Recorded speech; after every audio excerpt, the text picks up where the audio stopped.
अस्सलाम वालेकुम पाकिस्तान में मलिक असलान नवान नहायत अहम पेशरफ्त और बड़ी खबरों के साथ आपकी खिदमत में हाजिर हूँ। डेवलपमेंट्स कुछ इस तरह की हैं कि इस मुल्क के पाकिस्तान में गद्दारी पकड़ो धकड़ो मारो पीटो और इससे ऊपर तो कोई बात है नहीं। इल्ज़ामात की एक बहुत बड़ी फहरिस्त है। कोई किसी पर किस किस्म के इल्ज़ामात लगा रहा है, कोई किसी पर किस किस्म के इल्ज़ामात लगा रहा है, कोई किसी की माओ बहनों और बेटियों की रिकॉर्डिंग्स लीक कर रहा है और कई बड़े सियासतदान बड़े कदावर शख्स सो कॉल्ड कदावर शख्स उस रिकॉर्डिंग्स को ट्वीट कर रहे हैं। तो जनाबे वाला मामलात इतने उलझे हुए हैं कि सुलझने का नाम नहीं ले रहे और तमाम तर लोगों को शायद एक ही मसला है इस वक्त के chief justice Umar Ata Bandial. Character assassination इस मुल्क के पाकिस्तान में 1997 में भी हुई, 1999 में भी हुई। फिर उसके बाद ये बात और ये रवश चलती आ रही है और ये मज़ीद चलती चली जाएगी। ये कब तक चलेगा, ये ड्रामा कब तक लगेगा, इसका भी हम आज खुलासा करेंगे। और इसके साथ साथ आज जनरल रिटायर्ड कमर जावेद बाजवा के ऊपर एक इल्ज़ामात की बहुत लंबी चौड़ी फहरिस्त है, वो भी अभी मैं आपसे डिस्कस करूंगा। खैर वो मुझे आपसे डिस्कस कर ही लेनी चाहिए।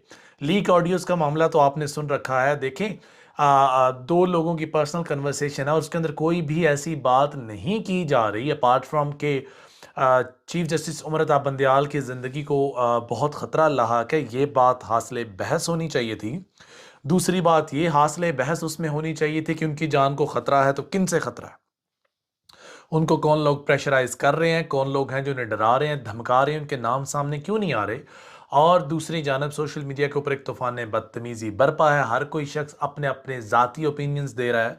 कोई शख्स ये इस तरह की बातें कर रहे हैं कि हम टैक्स पेयर्स के पैसों को कहाँ कंज्यूम किया जा रहा है, कहाँ लगाया जा रहा है, वगैरह वगैरह। इल्ज़ामात की बहुत लंबी फहरिस्त है दोनों जानिब से। और न सिर्फ इल्ज़ामात की फहरिस्त है बल्कि मेन स्ट्रीम मीडिया के भी लोगों ने इस वक्त साबिक चीफ ऑफ आर्मी स्टाफ जो है उनको लताड़ा है। बाजवा साहब उन्होंने बोला है कि मुझे और 25 और सहाफ़ियों को जनरल बाजवा ने बताया कि हमारे टैंक चलने के काबिल नहीं, टैंकों में डीजल डालने के लिए पैसे नहीं। जनरल बाजवा सहाफ़ियों को सामने बिठाकर कह रहे थे कि पाकिस्तान की फ़ौज लड़ने के काबिल नहीं। इसके साथ बाजवा साहब ने कश्मीर का सौदा किया।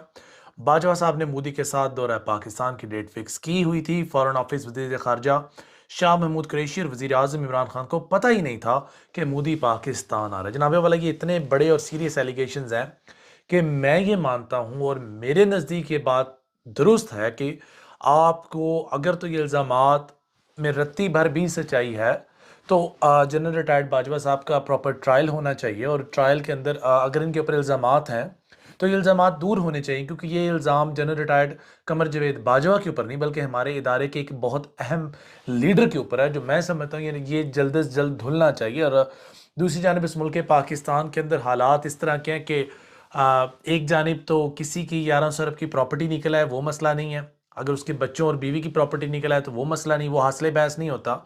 एवन फील्ड्स में अपार्टमेंट्स निकल आए वो भी मसला नहीं है क्योंकि वो उसके बच्चों के हैं। और दूसरी जानब एक जज जिसकी एक सास निजी गुफ्तगू कर रही है किसी ज़ाती हैसियत में कि अपनी किसी दोस्त के साथ, अपनी कोलीग के साथ, और अपना पर्सनल ओपिनियन शेयर कर रही है, तो उसके ऊपर राणा सनाउल्लाह जैसे लोग जो हमारे इंटीरियर मिनिस्टर ऑफ पाकिस्तान है, जिनके पास एक बहुत सीरियस ओहदा है, एक बहुत बड़ा ओहदा है, एक बहुत क्रेडिबल पोस्ट है जिनकी, लेकिन वो अपनी पोस्ट को मलहूज़े खातर नहीं रख रहे। उसको उसका जो रिस्पेक्ट जो उसकी बनती है उसको दिलवाने की बजाय बल्कि उस पोस्ट को अपनी को इस्तेमाल करते हुए प्रेस कॉन्फ्रेंस करते हैं और उसमें बोलते हैं कि डिग्निटी और ग्रेस के लिए आपको इस्तीफ़ा देना चाहिए। तो जनाबे वाला मेरा सवाल आपसे ये कि इस मुल्क के पाकिस्तान में डिग्निटी और ग्रेस की बात एटलीस्ट पीडीएम सरकार को करती, सूट नहीं करती। डिग्निटी और ग्रेस क्या चीज़ है, इस बात का अंदाज़ा आप इस बात से लगा सकते हैं कि जब भी इन लोगों ने किसी के ऊपर बात की तो करेक्टर असैसिनेशन की तो आपने लोगों की खवातीन को लताड़ा, वो चाहे किसी भी सूरत में हो। देखिए, आप डिग्निटी और ग्रेस की तब बात करें जब आपसे सानिया मॉडल टाउन हो जाए और आप लोगों ने इस्तीफे दिए हों। आप डिग्निटी और ग्रेस की तब बात करें जब आपके ऊपर करप्शन चार्जेस जो हैं वो आपके ऊपर इम्पोज हो चुके हैं, आपके ऊपर साबित हो चुके हैं, आपको सज़ा आपको सादर कर दी गई है, सज़ा सुना दी गई है। डिग्निटी और ग्रेस का तो ये वैल्यू थी ना कि आपने जो पैसे रकम लूटी आप वो वापस कर देते। डिग्निटी और ग्रेस की अगर बात करें तो जिस भोंडे निज़ाम से, जिस भोंडे तरीके से हुकूमत चल रही है, इस हुकूमत को इस्तीफ़ा दे देना चाहिए था। डिग्निटी और ग्रेस की अगर बात करें तो हुकूमत वक्त ये कहती थी कि डिग्निटी और ग्रेस के साथ अगर आप 2 असम्बलियाँ तोड़ें हम कल इलेक्शंस के जनरल का ऐलान कर देते हैं। डिग्निटी और ग्रेस की बात जनाबे वाला हुकूमत वक्त के मुंह से तो यकीनन बिल्कुल सूट नहीं करती। बाकी ये कोई और बात करे तो yes we can definitely consider it. बाकी उमरता बंदयाल साहब की जो सास की कॉल है वो बड़ी जगहों पर इस वक्त जो कंट्रोवर्शियल उनके बारे में चल रही है, जो मामला उनके लिए चल रहे हैं, लेकिन मैं ये समझता हूँ कि सिक्के के दोनों रुख जो हैं उनको बराबर इक्वली डील करना चाहिए। एक के लिए कानून और एक के लिए डिग्निटी और ग्रेस का पीरियड और दूसरे के लिए डिग्निटी और ग्रेस का मेयार और जनाबे वाला हमें इस दोहरे मेयार से जल्द अज जल्द जान छुड़ानी चाहिए। आज की इस नशिस्त में बस इतना ही, और बहुत ज़्यादा डेवलपमेंट्स हैं जो मुझे आपके साथ शेयर करनी है, लेकिन वक्त की किल्लत के बायस हम अपना वीलॉग मुकम्मल नहीं कर रहे।